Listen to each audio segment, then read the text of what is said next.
ആടുപാമ്പേ പൂനം തേടുപാമ്പേ അരുളാനന്ദ കൂത്തു കണ്ടാടുപാമ്പേ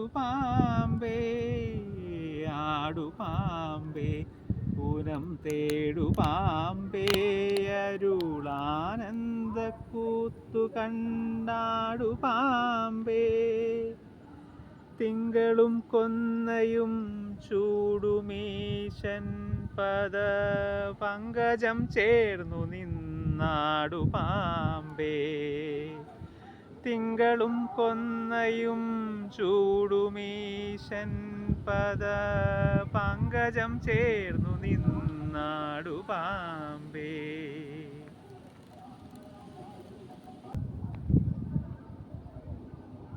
അങ്ങ് പാടിയതുപോലെ കുണ്ടലിനി പാട്ടിൽ ആനന്ദം നിറയുന്നത്, ജീവൻ ആനന്ദത്തിന് വേണ്ടിയിട്ടാണ് തേടുന്നത്. ഓരോ ജീവനും എല്ലാം കിട്ടുമ്പോഴും വേറെ എന്തിനോ വേണ്ടി അന്വേഷിക്കുന്നത് ഈ ആനന്ദത്തിനെ അറിയാനായിട്ടാണ്. ഈ ആനന്ദത്തെ നമുക്ക് തിരിച്ചറിയാനായിട്ടുള്ള ആ ഒരു തിരിച്ചറിവിൽ ബ്രഹ്മത്തിനെ നമുക്കറിയണമെങ്കിൽ ബ്രഹ്മത്തിന് ആ തിരിച്ചറിവ് അവശേഷിച്ചിരിക്കുന്ന കുറച്ച് മണ്ണുകൾ കാണും.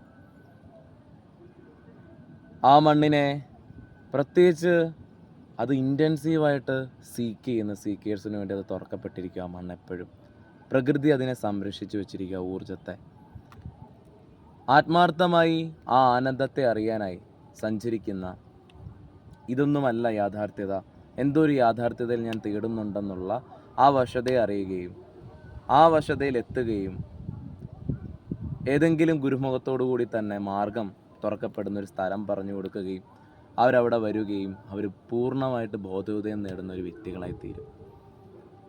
ഞാൻ നിൽക്കുന്ന മണ്ണ്, ഞാനും ഇദ്ദേഹവും നിൽക്കുന്ന ഈ മണ്ണ് അനുഗ്രഹപ്പെട്ട ബ്രഹ്മത്തിൻ്റെ മണ്ണിലാണ് നിൽക്കുന്നത്. ഇത് ബ്രഹ്മജ്ഞാനികളുടെ, ബ്രഹ്മത്തിൽ അലിഞ്ഞു ചേർന്നവരുടെ, സൃഷ്ടിയുടെ ആത്മമോചനത്തിനായി തന്നെ ഒരുക്കപ്പെട്ടൊരു മണ്ണാണ് മരുത്വാൻ മല എന്ന് പറയുന്ന ഈ മലക്കുന്നുകൾ. കന്യാകുമാരി ദേവിയുടെയും അവിടുത്തെ സാമീപ്യവും ഇതും എല്ലാം തന്നെ സൃഷ്ടിയുടെ അത്ഭുതമാണ്. സ്വയംഭൂവായിട്ടുള്ള ഇങ്ങനെയുള്ള സ്ഥലങ്ങൾ നമ്മൾ തേടുന്നവർക്കായുള്ള ഉത്തരങ്ങളാണ് നൽകുന്നത്. ലക്ഷ്യത്തിലെത്തുന്നിടം വരെ തേടണം, പൊക്കോണ്ടേയിരിക്കണം.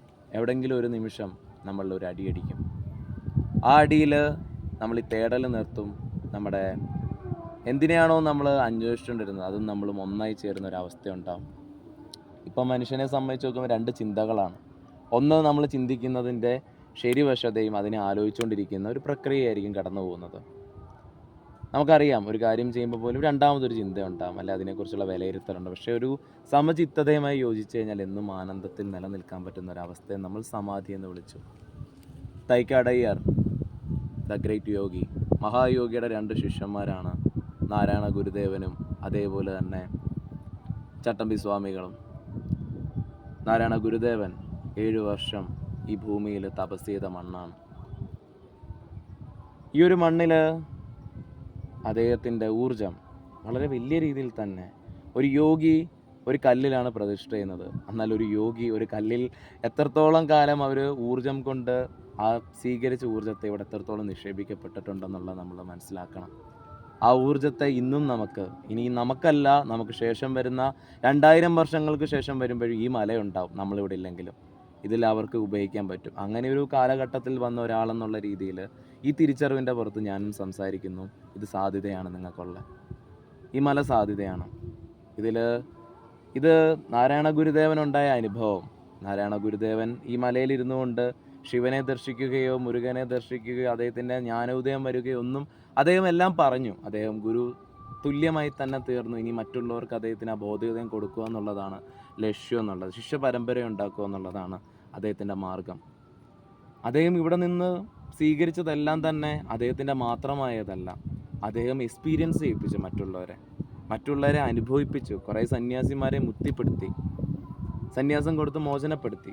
അതേപോലെ തന്നെ ഓരോ യോഗികളും അവരുടെ മാത്രം ഒരു അനുഭവമല്ല അത്, അവർ മറ്റുള്ളവരെ അനുഭവിപ്പിക്കുകയും അവരെ ആ തലത്തിലേക്ക് എത്തിക്കുകയും ചെയ്യുകയാണ്.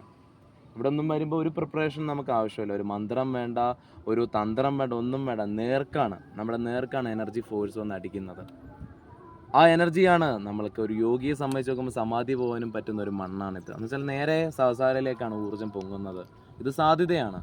നിങ്ങളെല്ലാം ബ്രഹ്മവിദ്യ, സിദ്ധ പരമ്പരയിലെ സിദ്ധവിദ്യയിലെ ഏറ്റവും ഉയർന്ന വിദ്യയാണ് ബ്രഹ്മവിദ്യ. ഒരു വ്യക്തി ശിവയോഗിയുടെ മാർഗത്തിലൂടെ ബ്രഹ്മവിദ്യ അഭ്യസിക്കുമ്പം ഇങ്ങനെയുള്ള മണ്ണ് അവർക്ക് സാധ്യതയാണ്. ഇങ്ങനൊരു ഊർജ്ജത്തെ നമുക്ക് ഇന്നത്തെ കാലത്ത് സൃഷ്ടിക്കാനായിട്ട് പറ്റുമെന്ന്, അത് സൃഷ്ടി ഒരുക്കുന്ന ഈ അത്ഭുതത്തെ നമുക്ക് സാധന ചെയ്ത് ഉയരാൻ പറ്റും. തിരിച്ചറിവാണ് ഈ മണ്ണല്ല. നിങ്ങളൊരു സീക്കറാണെങ്കിൽ, മനസ്സിലായോ, ഒരു സ്പിരിച്വൽ വേയിൽ സാധന ചെയ്ത് സീക്ക് ചെയ്ത് പോകുന്ന ആൾക്കാരാണെങ്കിൽ നിങ്ങൾക്ക് വേണ്ടി വരാതിരിക്കുക. ഇവിടെ നിങ്ങൾക്ക് എനർജി എക്സ്പീരിയൻസ് ചെയ്യാൻ വേണ്ടി ഒരിക്കലും വരാതിരിക്കുക. നിങ്ങൾക്ക് ആത്മബോധം കിട്ടണമെന്നോ മുക്തി കിട്ടണമെന്നോ ഒന്നും വിചാരിച്ച് വരണ്ട. അപ്പം നാരായണ ഗുരുദേവൻ ഇവിടെ ഇരുന്നു, എൻ്റെ നാരായണ ഗുരുദേവ, അത്രയും മനോഭാവം മതി. എൻ്റെ നാരായണ ഗുരുദേവ, അത്രയേ ഉള്ളൂ. എൻ്റെ ഗുരുവാണ്, എൻ്റെ ഗുരുവിനേക്ക് വേണ്ടി, എൻ്റെ ഗുരു ഇരുന്ന ആ മണ്ണിൽ എനിക്കൊന്ന് സ്പർശിക്കണം, ഒന്ന് ഇരുന്നാൽ മാത്രം മതി, എനിക്ക് അത്രയും മതി. ആ ഒരു നന്ദി അറിയിക്കാൻ വേണ്ടി ഇരിക്കുക. നിങ്ങൾക്ക് എല്ലാം സംഭവിച്ചോളൂ.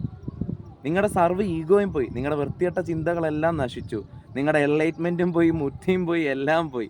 നിങ്ങളുടെ ഉള്ളിൽ സംഭവിക്കേണ്ടതെല്ലാം കടന്നുകൂടി അനുഭവപ്പെടും. നിങ്ങൾക്ക് ആനന്ദത്തിൻ്റെ കൂത്തിൽ നിങ്ങളിരിക്കും മണിക്കൂർ നേരത്തോളം. ഇതിലിരുന്ന് കഴിഞ്ഞാൽ എന്തോ ഉണ്ടാകുന്ന അവസ്ഥ, പിന്നെ നിങ്ങൾ അവെയർ ആയിരിക്കും. നിങ്ങൾക്ക് ബാക്കിയുള്ള എല്ലാ കാര്യങ്ങളും നിങ്ങളുടെ ജീവിതത്തിൽ ചേരുമ്പോൾ ജീവിതം വളരെ നിസ്സാരമായി നിങ്ങൾക്ക് തോന്നും. ജീവിതത്തിൽ ഒരു പ്രശ്നങ്ങളും നിങ്ങൾക്ക് ഒരു കുഴപ്പങ്ങളായി തോന്നില്ല. ജീവിതത്തിലെല്ലാം തന്നെ ആനന്ദമായി തീരും നിങ്ങളുടെ ലൈഫിൽ.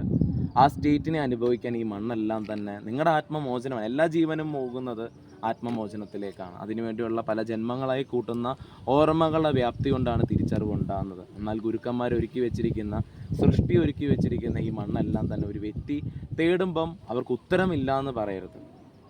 നമ്മൾ ആത്മീയത തേടുമ്പോൾ എനിക്ക് പ്രോപ്പറായിട്ടുള്ള ഒരു ഗൈഡ് കിട്ടുന്നില്ല എന്ന് നമ്മൾ ആരും പറയേണ്ട ആവശ്യമില്ല. നമുക്ക് അതിനുള്ള സാധ്യതയുണ്ട്. ഈ മണ്ണെല്ലാം സാധ്യതയാണ്. ഈ മണ്ണും ഈ ഊർജ്ജം എല്ലാം നമ്മുടെ സാധ്യതയാണ്. ഇതിനെല്ലാം പരമാവധി നമ്മൾ ഉപയോഗിക്കും. ഇതൊന്നും അന്ധകാരപ്പെട്ടു പോകരുത്. ഇതൊന്നും നാളെ ഒരു ടൂറിസ്റ്റ് പ്ലേസ് ആക്കേണ്ട സ്ഥലമല്ല. ഇതെല്ലാം ഇൻറ്റൻസീവായിട്ട് സാധന ചെയ്ത ആൾക്കാർക്ക് ഉയരേണ്ട ആ മണ്ണാണ്. അതിന് സൃഷ്ടി കീപ്പ് ചെയ്യുന്നുണ്ട് ഈ ഊർജ്ജത്തെ.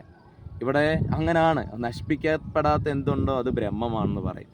അതേപോലെ തന്നെ ഇതൊന്നും നശിച്ചിട്ടില്ല. ഇവിടുത്തെ സാധ്യത അത്രയും വലുതായിരിക്കുകയാണ്. നമുക്ക് ഓരോരുത്തർക്കും വേണ്ടി ആത്മമോചനത്തിന് വേണ്ടി ഉപയോഗിക്കുക, സാധന ചെയ്യുക. ഇവിടെ വന്ന സ്പർശനത്തെ അറിയുക. ഇത് സ്പർശനമുള്ള മണ്ണാണ്. ഇത് സ്പർശനത്തിൻ്റെയും സ്പന്ദനത്തിൻ്റെയും മണ്ണാണ്. ഇപ്പം സ്പന്ദനം, പതഞ്ജലി മഹർഷി പോലും പറഞ്ഞ 8 കാര്യങ്ങളുണ്ട് യോഗയിൽ. യമം, നിയമം, ആസനം, പ്രാണായാമം, പ്രത്യാഹാരം എന്നൊക്കെ അദ്ദേഹം പറഞ്ഞു. പക്ഷെ നാരായണ ഗുരുദേവൻ ഒന്നും കൂടി ആഡ് ചെയ്തു, സ്പന്ദനം.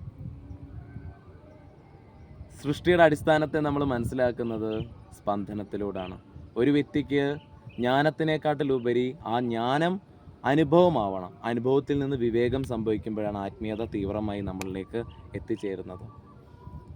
ആ ഒരു സ്റ്റേറ്റാണ് സ്പന്ദനം. അദ്ദേഹം 9ാമത്തെ കാര്യമാണ് ഇത്, സ്പന്ദനം. സ്പന്ദനത്തിൻ്റെ അടിസ്ഥാനത്തിലാണ് അദ്ദേഹം കണ്ണാടി പ്രതിഷ്ഠ ചെയ്തിരിക്കുന്നത്.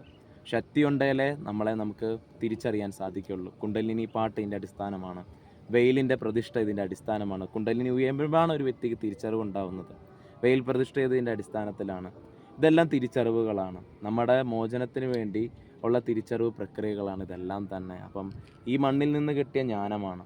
ഈ മണ്ണ് ജ്ഞാനത്തിൻ്റെ മണ്ണാണ്.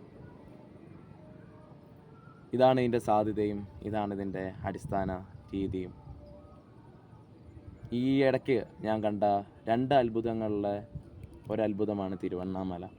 അതിനുശേഷം ഞാൻ കണ്ട ഒന്നാണ് മരുത്വാ മല.